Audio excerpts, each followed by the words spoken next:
Hello everyone. ऐसा ना हो कि बाकी टॉपिक्स पढ़ते पढ़ते आप लोग कंसेप्चुअल या रीजनिंग क्वेश्चंस को भूल ही जाओ। अरे ये भी तो मैंडेटरी आते ही हैं बोर्ड एग्जाम्स में। तो let us discuss some of the questions conceptual और reasoning from the chapter amines. तो पहला क्वेश्चन है हमारे पास, diazonium salts of aromatic amines are more stable than those of aliphatic amines. तो डायजोनियम सॉल्ट क्या होते हैं, जहां पे N2 पॉजिटिव X नेगेटिव वाले इंटरमीडिएट्स बनते हैं। तो ये बोल रहे हैं कि एरोमेटिक अमाइन के सॉल्ट ज्यादा स्टेबल होते हैं in comparison to aliphatic amines. तो डिफरेंस क्लियरली समझ में आ ही रहा है। एरोमेटिक अमाइंस के केस में होता है बेंजीन रिंग, और जहां भी बेंजीन रिंग है वहां पे रेजोनेंस या डीलोकलाइजेशन होता है। तो यहाँ रीजन क्या है, due to dispersal of positive charge यानी कि resonance in case of aromatic amines. Aromatic amine का मतलब हो गया एनिलीन बेंजीन विद NH2। तो जब उसको हम डायएजोनियम सॉल्ट में कन्वर्ट करते हैं वो क्या बन जाता है, N2 पॉजिटिव, आगे होता है X नेगेटिव। तो ये जो इंटरमीडिएट बना है डायएजोनियम सॉल्ट, यहाँ पे डिस्पर्सल ऑफ चार्ज हो जाएगा। लाइक हमारे पास N ट्रिपल बॉन्ड N जो है, एक नाइट्रोजन क्या करेगा, पाई इलेक्ट्रॉन्स को अपनी तरफ ले जाएगा। ले जाने से वो बन जाएगा नेगेटिव, दूसरा नाइट्रोजन हमारे पास है पॉजिटिव। तो ये नाइट्रोजन अंदर के इलेक्ट्रॉन्स को खींचेगा अपनी तरफ, तो ये दो इलेक्ट्रॉन्स मूव करके यहाँ आएंगे। जहां से इलेक्ट्रॉन गए वहां पॉजिटिव चार्ज आएगा, फिर आगे के इलेक्ट्रॉन्स वहां मूव करेंगे। तो दिस वे रेजोनेटिंग स्ट्रक्चर्स हम लोग ड्रॉ करेंगे। Dispersal of charge can be clearly seen. और जहां भी चार्ज का रेगुलर मूवमेंट होता है वहां पे हमेशा स्टेबिलिटी ज्यादा होती है। Next, amines are more basic than alcohols of comparable molecular masses। अब amines का मतलब हमारे पास NH2 है, अल्कोहल का मतलब हमारे पास है OH ग्रुप। तो डिफरेंस क्या है, हाइड्रोजन दोनों में कॉमन है, डिफरेंस है बिटवीन ऑक्सीजन एंड नाइट्रोजन। अब हमें पता है about the most electronegative elements, ये होते हैं FON, FON। Fluorine is the most electronegative element followed by oxygen and nitrogen. हमारा कंपैरिजन है बिटवीन ऑक्सीजन एंड नाइट्रोजन, तो ऑक्सीजन ज्यादा इलेक्ट्रोनेगेटिव है, यानी कि नाइट्रोजन इज लेस इलेक्ट्रोनेगेटिव। तो इन दोनों के पास ही लोन पेयर होता है। अब क्योंकि नाइट्रोजन लेस इलेक्ट्रोनेगेटिव है, तो ये अपने इलेक्ट्रॉन इजीली किसी और को दे सकता है और प्रोटॉन को एक्सेप्ट कर सकता है।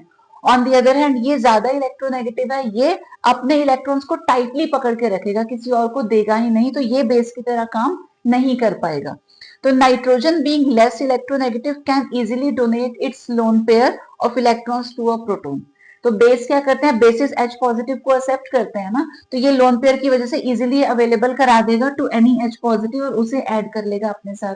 अब ये लालची है, ये इलेक्ट्रोनेगेटिव है, ये इलेक्ट्रॉन किसी से शेयर नहीं करना चाहता, तो ये H पॉजिटिव को अट्रैक्ट जल्दी से नहीं करेगा, क्योंकि कंपैरिजन की बात हो रही है। इंडिविजुअली देखेंगे तो yes it will do, but comparison में ये इजीली कर लेगा। तो क्योंकि ये इजीली एक्सेप्ट कर लेगा, देयरफॉर ये कंपाउंड जो है ज्यादा बेसिक है। Now the next question is really very very important, बहुत बार ये रिपीट हो चुका है, तो आप PYQs अगर चेक करेंगे पिछले कुछ सालों के, ये क्वेश्चन फ्रीक्वेंटली आपको वहां पर मिलेगा। Aniline does not undergo Friedel craft reaction. तो पहले फ्रीडल क्राफ्ट रिएक्शन को समझ लेते हैं। तो एनिलीन लिख दिया हमने, benzene with NH2 group. Friedel craft reaction दो टाइप की होती है, एक होती है एल्काइलेशन, दूसरी एसाइलेशन। तो जो भी रिएक्शन हम करवाएं, मान लो एल्काइलेशन है तो CH3Cl हम लोग ऐड करेंगे, और यह हमेशा होता है in the presence of a Lewis acid like AlCl3। और भी ऑप्शंस होते हैं, AlBr3, FeCl3 ले सकते हैं, but most commonly used is AlCl3। तो ये पूछ रहे हैं कि एनिलीन जो है फ्रीडल क्राफ्ट रिएक्शन क्यों नहीं देता।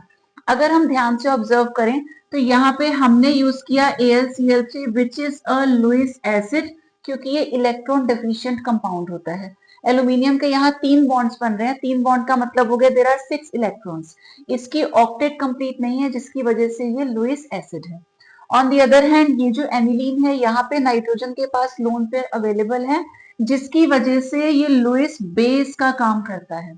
तो होगा क्या, लुइस बेस और लुइस एसिड आपस में ही रिएक्ट कर जाएंगे, ये दोनों मिलकर के बना देंगे सॉल्ट। तो NH2 पॉजिटिव बन गया, साथ में आ गया AlCl3 नेगेटिव। अब फ्रीडल क्राफ्ट रिएक्शन का मतलब तो इसके साथ रिएक्शन होनी चाहिए थी, एल्काइल हैलाइड या एसाइल हैलाइड हम लोग यूज कर सकते हैं, बट इससे पहले कि ये कंपाउंड आकर के रिएक्ट करे, इसकी रिएक्शन इसके साथ हो गई, दोनों ने मिलकर एक सॉल्ट बना दिया, तो further reaction is not possible. Therefore ना तो फ्रीडल क्राफ्ट एल्काइलेशन होता है, ना ही एसाइलेशन पॉसिबल हो पाता है। Now in the next question, CH3 whole twice NH is more basic than CH3 whole thrice N in aqueous solution। तो इसको बड़े ध्यान से आप लोग समझना। दो टाइप के क्वेश्चंस आते हैं related to the basic character. या तो क्वेश्चन होता है गैस फेज का या फिर होता है एक्वस सॉल्यूशन का। तो अगर गैस फेज का क्वेश्चन है, यहाँ आपको याद रखना है in case of basic character सबसे ज्यादा होता है 3 डिग्री का, then 2 degree and then 1 degree. ठीक है, लेकिन अगर question is related to aqueous solution, sequence यहाँ भी वही होना चाहिए था 3 to 1, लेकिन 3 डिग्री में काफी ज्यादा स्टेरिक हिंड्रेंस होता है जिसकी वजह से ये लास्ट में पहुंच जाता है and the sequence comes out to be 2 degree then 1 degree and then 3 degree। अब ऐसा क्यों होता है? क्योंकि गैस फेज में सिर्फ एक प्लस आई इफेक्ट है जो काम करता है, इसके अलावा कुछ और नहीं होता। लेकिन जब उसी गिवन कंपाउंड को हमने पानी में डिसॉल्व कर दिया, एक्वस सॉल्यूशन बना दिया, तो यहाँ पे प्लस आई इफेक्ट तो रहेगा ही रहेगा। अब क्योंकि पानी में हमने डिसॉल्व किया तो यहाँ पे एक हाइड्रेशन या सॉल्वेशन इफेक्ट काम कर जाएगा, और तीसरा दो टाइप के मॉलिक्यूल्स आ गए, तो यहाँ पे एक और इम्पॉर्टेंट फैक्टर होता है जिसको हम लोग बोल देते हैं स्टेरिक हिंड्रेंस या स्टेरिक फैक्टर कह सकते हैं इसको। तो यहाँ पे तो कुछ और है ही नहीं ना, सिर्फ हमारे पास अमाइंस हैं गैसियस फेज में, लेकिन एक्वस में पानी भी इन्वॉल्व हो गया तो स्टेरिक हिंड्रेंस के चांसेस होते हैं। अब सबसे ज्यादा स्टेरिक हिंड्रेंस कहाँ होगा? ऑब्वियसली 3 डिग्री के केस में, क्योंकि 3 degree already crowded this way, वहां ऑलरेडी बल्कि ग्रुप्स प्रेजेंट है, फिर पानी वाले ग्रुप्स भी वहां पर आ गए, OH नेगेटिव आ गया या H पॉजिटिव आ गया, तो स्टेरिक हिंड्रेंस काफी ज्यादा हो जाएगा, तो ये पहुंच जाता है लास्ट में।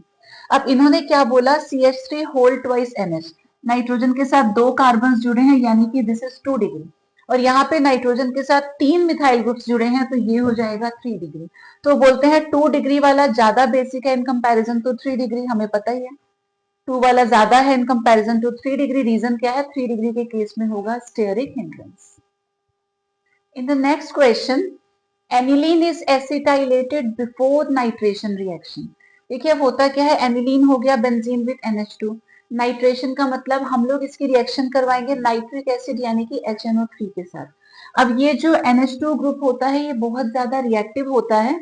अब नाइट्रेशन में NO2 ग्रुप आकर के ऐड होता है, तो ये जो ग्रुप है this is ortho and para directing, तो हमें दो प्रोडक्ट्स मिलने चाहिए, एक बार NO2 जुड़ेगा ऑर्थो पे, एक बार ऐड हो जाएगा पैरा पे। But due to high reactivity of this NH2 group, जो ये NO2 ग्रुप है ये सारी ऑर्थो और पैरा पोजीशंस पे एक साथ आकर के ऐड हो जाता है। तो हमें क्या करना पड़ेगा? इसकी रिएक्टिविटी को कम करना पड़ता है, उसके लिए हम लोग करवा देते हैं एसिटाइलेशन। तो जब एनिलीन का एसिटाइलेशन करवाएंगे तो ये जो है NH2 वाला पार्ट ये यहाँ रिएक्ट करेगा, तो NH के साथ COCH3 आकर ऐड हो जाता है। ठीक है, अब ये वाला जो पार्ट है हम ऐसा कहते हैं कि हमने NH2 ग्रुप को प्रोटेक्ट कर दिया, ये हो गया प्रोटेक्टेड वाला ग्रुप। अब प्रोटेक्शन कैसे मिली? क्योंकि जब इस ग्रुप का फॉर्मेशन हुआ, नाइट्रोजन का जो लोन पेयर है वो इधर आ जाएगा। क्यों?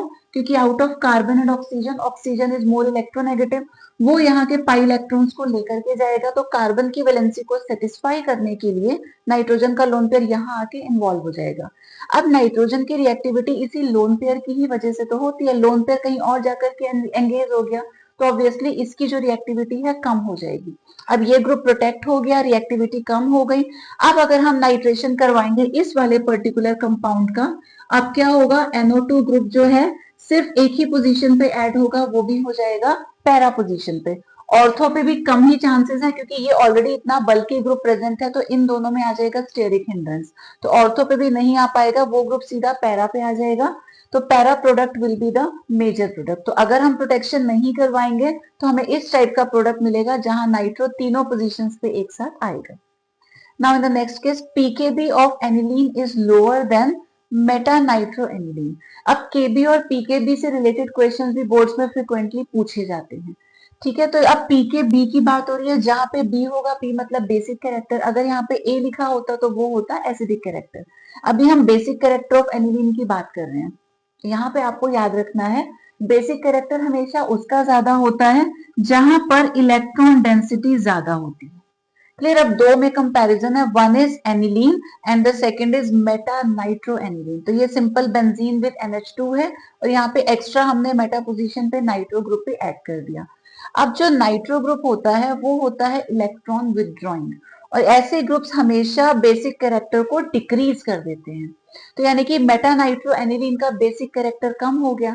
तो जब बेसिक कैरेक्टर कम होगा तो केबी की वैल्यू भी कम होगी, लेकिन पी केबी की वैल्यू ज्यादा हो जाएगी, because P K B is inversely proportional to K B. तो ये रिजल्ट आपको याद रखना है, basic character is directly proportional to K B but inversely proportional to P K B. तो एनिलीन, इसका मेटा नाइट्रो एनिलीन का बेसिक कैरेक्टर कम, therefore pKb की वैल्यू हो जाएगी ज्यादा। Now the next question, a monolysis of alkyl halides is not a good method to produce pure primary amines। तो बात हो रही है एल्काइल हेलाइड्स की, यानी कि आर एक्स की रिएक्शन जब हम NH3 के साथ करवाते हैं तो बोल रहे हैं this is not a good method to prepare pure primary amines. The reason is pure primary amines नहीं हमको मिलते, हमें मिक्सचर मिलता है जिसमें प्राइमरी के साथ साथ सेकेंडरी टर्शरी अमाइंस भी होते हैं, plus we do have quaternary salt. तो चार का मिक्सचर मिल जाता है which are very difficult to separate. अब जब सेपरेट नहीं हो पाएंगे तो it will be problematic, therefore इस मेथड को हम लोग प्रिफर नहीं करते हैं। Now again the next question is really important, कई बार पूछा जा चुका है। Although NH2 group is ortho and para directing in electrophilic substitution reactions, यानी कि जब NH2 ग्रुप बेंजीन रिंग से जुड़ा होता है हम इसकी रिएक्शन किसी और से करवाएंगे तो नया ग्रुप ऑर्थो और पैरा पोजीशन पे आकर के ऐड होगा। तो ये ऑर्थो एंड पैरा डायरेक्टिंग होता है। Yet aniline on nitration gives good yield of Meta nitro aniline, कि जब हम इसका नाइट्रेशन करवाते हैं ये हमको मेटा प्रोडक्ट क्यों देता है। का रीजन ये है कि नाइट्रेशन का मतलब हम लोग रिएक्शन करवाते हैं कंसंट्रेटेड HNO3 के साथ और उसके साथ में कंसंट्रेटेड H2SO4 भी प्रेजेंट होता है। अब दोनों ही स्ट्रॉन्ग एसिड्स हैं, एसिड क्या करेंगे H पॉजिटिव दे देंगे। तो जैसे ही NH2 वाले ग्रुप को H पॉजिटिव मिलेगा ये तुरंत उसको ऐड करेगा, क्योंकि ये लोन पेयर की वजह से पॉजिटिव के साथ बहुत जल्दी रिएक्ट करेगा। तो ये एनिलीन जो है this will be converted into anilinium ion. अब एनिलीन तो ऑर्थो एंड पैरा डायरेक्टिंग होता है, बट इसका कुछ पार्ट H पॉजिटिव को ऐड करने के बाद जब एनिलीनियम आयन में चेंज होगा this one is Meta directing. तो अगर ये रिएक्ट करेगा नाइट्रेशन में नाइट्रिक एसिड के साथ तो this will give ortho and para product, but reaction में क्योंकि ये भी कुछ पार्ट में फॉर्म हो चुका होगा, अब ये इसका नाइट्रेशन होगा तो this will give us Meta product, इसीलिए मेटा प्रोडक्ट की भी अच्छी खासी क्वांटिटी मिल जाती है। Okay, finally last two questions for today. aniline cannot be prepared by ammonolysis of chlorobenzene। Chlorobenzene का अमोनोलाइसिस करवाना है तो हमें पता है क्लोरोबेंजीन में जो क्लोरो ग्रुप है इसके पास लोन पेयर है, लोन पेयर आ जाएगा रेजोनेंस फॉर रेजोनेंस में, तो उसकी वजह से यहाँ पर आ जाएगा पार्शियल डबल बॉन्ड कैरेक्टर, उसकी वजह से ये बॉन्ड जल्दी से ब्रेक होगा नहीं, तो जब तक Cl जाएगा नहीं तब तक NH2 वाला ग्रुप एंटर हो ही नहीं सकता। तो इस पार्शियल डबल बॉन्ड की वजह से ही डिफिकल्ट हो जाता है अंडर नॉर्मल कंडीशंस। अब एक्सट्रीम कंडीशंस लगाएंगे तब तो हो ही जाएगा, under normal conditions this bond is difficult to break due to partial double bond character. Next, N-ethyl ethanamine boils at 329.3 Kelvin and butanamine boils at 350.8 Kelvin, although both are isomeric in nature। तो दो जो compounds की बात हो रही है ये दोनों आइसोमर्स हैं। तो N-ethyl ethanamine और उसके बाद ये क्या हो गया, दिस इज ब्यूटेनामाइन। अब दोनों में क्या डिफरेंस है, ये जो आपके पास कंपाउंड है एन इथाइल इथेनामाइन इसमें नाइट्रोजन के पास एक ही हाइड्रोजन है, whereas in the second case nitrogen के पास दो हाइड्रोजन हैं। ठीक, ये है आपका 1 degree and this one is 2 degree, ये 2 डिग्री अमाइन है। अब यहाँ सिर्फ एक हाइड्रोजन, यहाँ पर दो हाइड्रोजन हैं। एक हाइड्रोजन की वजह से हाइड्रोजन बॉन्डिंग कम होगी, दो हाइड्रोजन की वजह से हाइड्रोजन बॉन्डिंग ज्यादा होगी। जहां भी हाइड्रोजन बॉन्डिंग ज्यादा होती है वहां पे हमेशा बॉइलिंग पॉइंट हाई होता है। तो सेकंड वाले केस में हाइड्रोजन बॉन्डिंग की एक्सटेंट ज्यादा है, देयरफॉर उसका बॉइलिंग पॉइंट ज्यादा है in comparison to the first one.